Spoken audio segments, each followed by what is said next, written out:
Good morning students, कैसे हैं आप सब। आशा है कि आप सभी स्वस्थ होंगे और मन लगाकर पढ़ रहे होंगे। तो बच्चों, आज का हमारा जो टॉपिक है वो है उपसर्ग।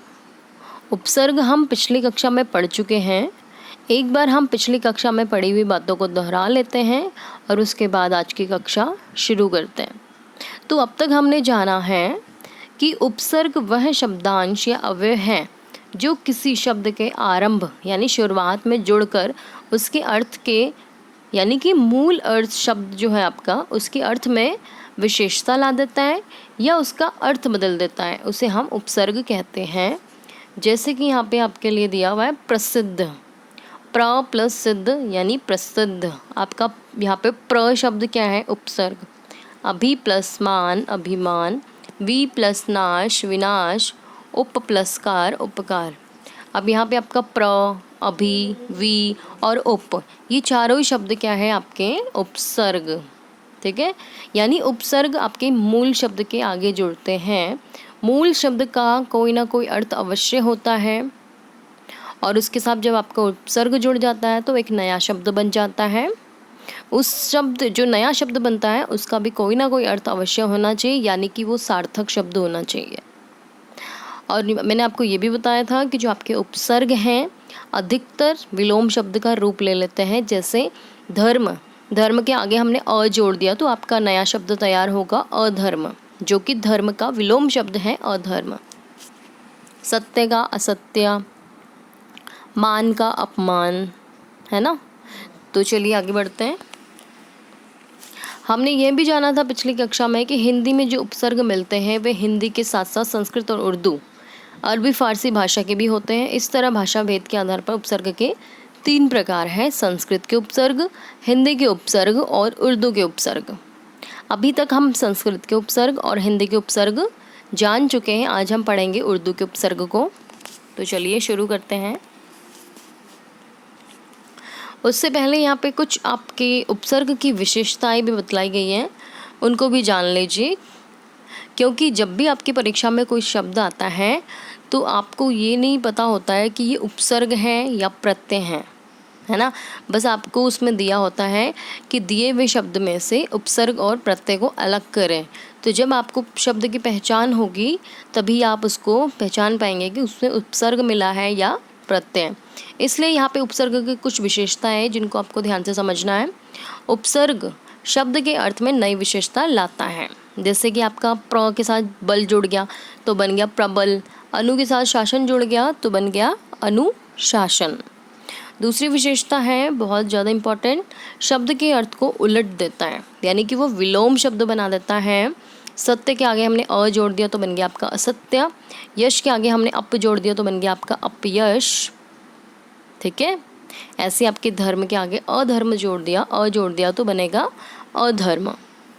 यहाँ पे तीसरा भी बहुत खास है, शब्द के अर्थ में कोई खास परिवर्तन ना करके मूलार्थ के इर्द गिर्द अर्थ प्रदान करता है। मूल शब्द ये है, इसे मूलार्थ भी कह सकते हैं आप। मूल शब्द का जो अर्थ होता है वही उसके साथ जब हम उसको जोड़ लेते हैं उपसर्ग को तो वही अर्थ वो भी प्रदान करता है। ऐसा कब होता है? ये तीसरे वाले स्टेप में, यानी कुछ कभी शब्द जो उपसर्ग वाले होते हैं ऐसे होते हैं। वो ये बता रहा है कि जो आपका मूल शब्द है उसका अर्थ है शुद्ध, शुद्ध का अर्थ है साफ या स्वच्छ। अगर उसके साथ हमने विशुद्ध को जोड़ दिया, वी को जोड़ दिया, तो विशुद्ध का अर्थ भी होता है साफ या शुद्ध। यानी उसने शब्द तो बदल दिया पर उसका अर्थ वही है। भ्रमण का अर्थ है घूमना, भ्रमण के आगे हमने जोड़ दिया परि तो आपका शब्द बनेगा परिभ्रमण, जिसका अर्थ है घूमना फिरना। दोनों का अर्थ एक समान है पर उसके लिखने और पढ़ने में अक्षरों में परिवर्तन है। ठीक है, यानी कि परिवर्तन तो आता है पर मूलार्थ के इर्द गिर्द ही अर्थ प्रदान करता है, उसका मीनिंग वही होता है। तो चलिए आगे बढ़ते हैं।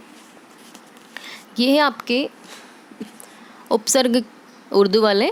उर्दू के उपसर्ग वे शब्दांश होते हैं जो उर्दू फारसी भाषा से हिंदी भाषा में प्रयोग किए जाते हैं, जैसे बिला, दर, ब आदि।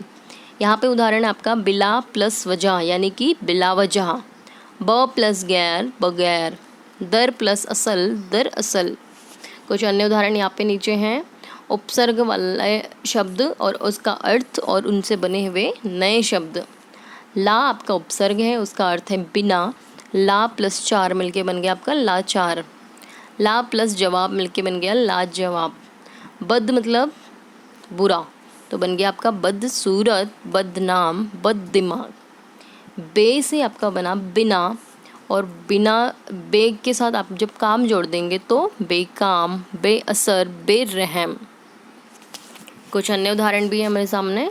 उर्दू के उपसर्ग कम, कम का अर्थ है थोड़ा या हीन, और उससे आपका बना है कमसीन, कमजात इत्यादि। गैर से बना है आपका गैर हाजिर, गैर सरकारी इत्यादि।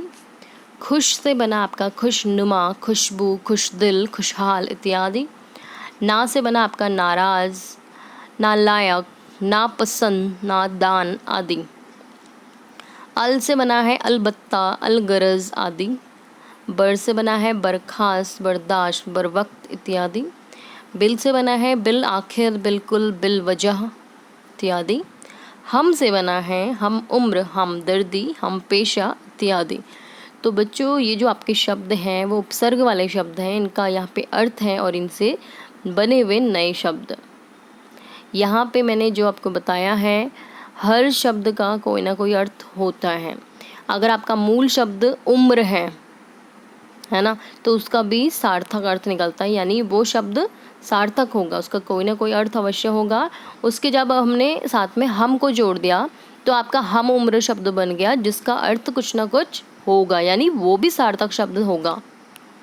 ठीक है, तो चलिए देखते हैं आपको पाठ कितना समझ आए। यहाँ पे कुछ प्रश्न है जिनके उत्तर आपको स्वयं अपनी कॉपी में लिखने हैं और याद करने हैं। प्रश्न है आपके सामने, निम्नलिखित उपसर्गों से 3-3 शब्द बनाइए।